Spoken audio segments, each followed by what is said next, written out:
The first time I saw the Sony Theater Trio, I wasn't sold. The first time I heard it, I was a bit more optimistic. But now that I've lived with it, well, stick around to find out what I think of it now.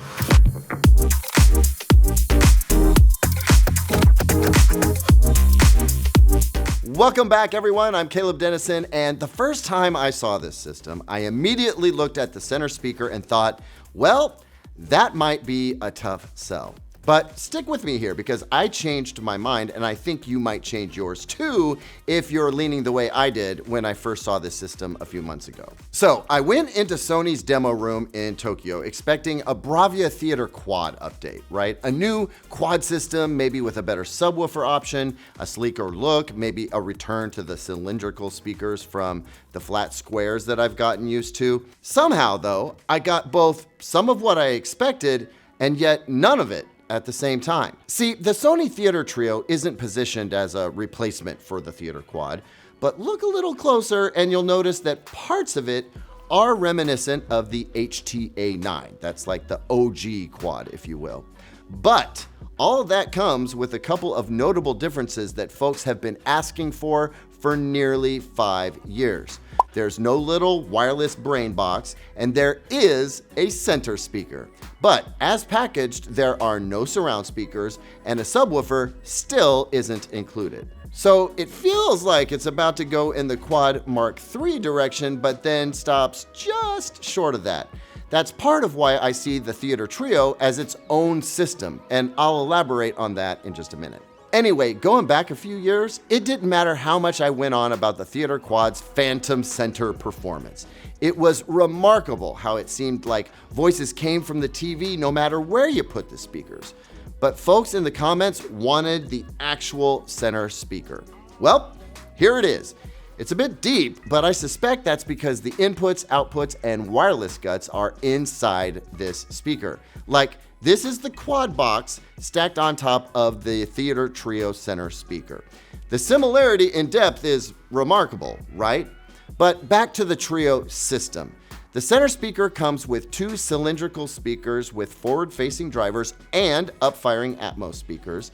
These are not the same as the Bravia 9 surrounds, as you can see in this side-by-side, but they are mighty close. There's a reason for the difference in both the speaker enclosure and the mounting hardware. The mains are meant to go flat against the wall, if you wall mount them, near the TV, while the surrounds can pivot around for easier aiming. But never mind the surrounds for now, those are for later too. Let's focus on the Trio. You set the system up by plugging each of the speakers into power, put in an HDMI cable, we like the cable-rated cable, use the right port, Sony's got a little protector over the one that you don't want to use, that's the input, and run that to the EARC port on your TV. Then you're gonna pop open the Bravia Connect app and you're gonna click the plus button to add a new system. From there, the app recognizes the system is there, asks if you want to add anything else, like any of several subwoofers or surround speaker options. For now, the answer for us is no. And then it takes you through a calibration, part of which uses this cool new USB mic that I think hopefully gives more consistent readings than all the different phone mics that the Quad relied on. I like this. After some chirps and swoops, the system's 360 spatial sound mapping technology is applied. You can turn this on or off using the sound field button in the app or on the remote. And what you're supposed to get is spatial audio, Dolby Atmos or upsampled spatial audio, that is optimized for your room. The tech works on the Theater Quad, it works in Sony's AV receivers, and to what I would hope would be nobody's surprise, it works on this system too, and really well. Even with just 3 speakers, I got a sense of overhead sound. And I have a tough room for reflected Atmos sound, where those upfiring speakers are supposed to bounce sound off the ceiling and back down at you. Actually, you know what? I think that's one of the engineering goals with Sony's processing. It can't count on you having perfectly flat ceilings with no impediments to deliver perfect reflected Atmos sound. So they figured out how to deliver an Atmos effect no matter the ceiling type. Vaulted, slanted, 16 feet high, treated with acoustic panels, whatever. But yeah, man, that processing works well. And we're just dealing with 3 speakers here. But the surround effect is not the only thing we're evaluating. What I need is good fidelity too, because the Theater Quad delivered on sound quality that was on par with, and even better in some cases, than the Sonos Arc Ultra with Era 300 speaker system that I tested once upon a time. Yeah, the good news is the sound quality is pretty great. That center speaker delivers clear dialogue with body. So not all of that space in that big old center is used to hide the old Theater Quad's box. It's used to deliver adequate low end to fill out deeper voices and overtones. In fact, this voice clarity setting they have, there's 3 levels for it. Not only did I not hear it making much of a difference in my room, I didn't need it to make a difference. Perhaps in less ideal acoustic situations, it's gonna help, but I didn't end up needing it here. Nor did I need to play with the bass level selector, which feels a little limiting. Like, why just 3 bass settings? But I didn't want any boost to the bass because the system in my room got a little chesty with it turned up. Actually, the bass on the Trio, as configured here, has some punch to it, but I didn't get any rumble out of it. For some music, it was totally adequate. Pretty musical, actually. But if you're an EDM fan, well, you'll need to accessorize with a sub, and we will. As for the highs and the mid-range, if anything, I feel like the tweeters were a little laid back, which is not the experience I remember getting when I first heard it in Japan. But the tweeters never hissed or shouted at me out of this system, and I really appreciate that. I listen to music with a lot of brass, so this system could have gotten a little shiny, but the Trio gets an approval from me here. So as a simple solution with solid fidelity, the Trio is pretty great, though not Theater Quad level. I have to caution, I preferred sound field off for 2-channel music. The attempt at making stereo tracks feel like Atmos just gave the music a kind of non-localized, sort of dispersed, ethereal sound. But for movies and high-quality streaming TV shows, I loved it.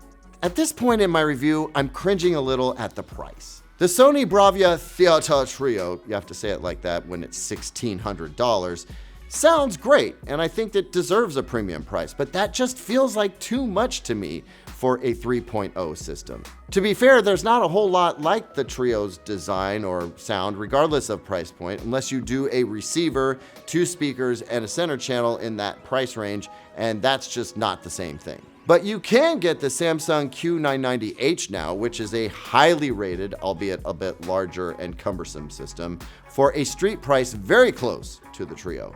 The JBL Bar 1300X Mark II is similar in that you can detach surrounds and get a wireless sub all in one box for about the same price. But those aren't designed like the Trio. This design is pretty clean, especially if you wall mount the speakers next to the TV. I wouldn't put the JBL in Sony's fidelity class, and while the Samsung sounds great, it just doesn't have the same design vibe as this Sony. So maybe Sony just knows it can do $1,600, and maybe it also knows it's also a very enticing system, as well as a gateway to upgrade itis. Because I'm telling you, once you get this system running, you start thinking about how good it could be with a sub and dedicated surrounds. So what does that look like?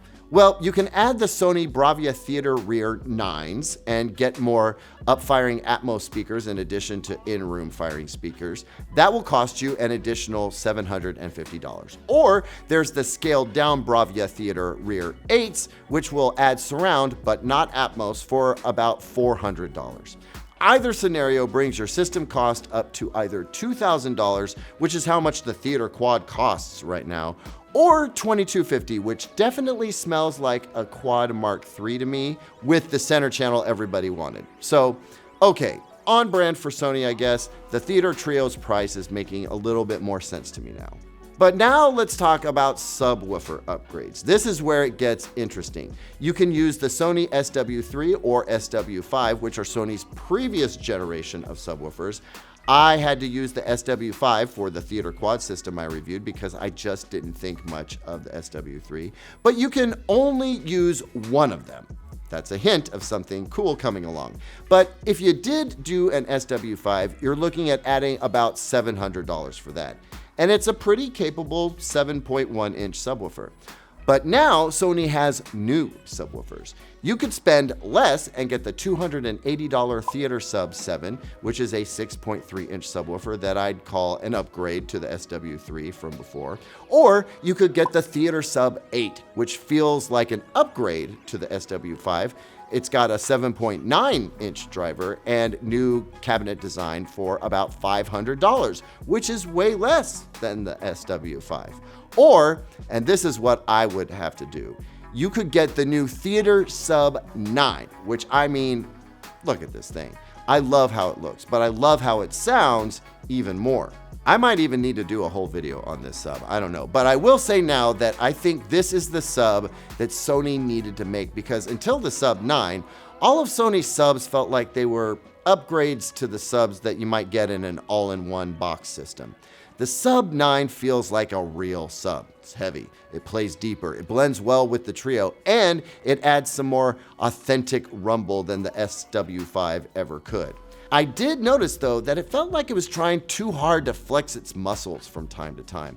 Almost as if Sony was saying, see, we told you we could make an awesome sub, but that ends up sounding like, well, like I said, like it's trying too hard at times. In my room, the 40 to 50 hertz range had a bit of a bump, but not much because honestly, this is a pretty cavernous space. But it is largely concrete, so take that for what you will. Here's the most interesting subwoofer part. You can do dual Sub 7s, dual Sub 8s, and dual Sub 9s. Now don't get too excited, your control over the bass in general is limited, and both subs get the same signal no matter how nuanced Sony's 360 spatial sound mapping may be.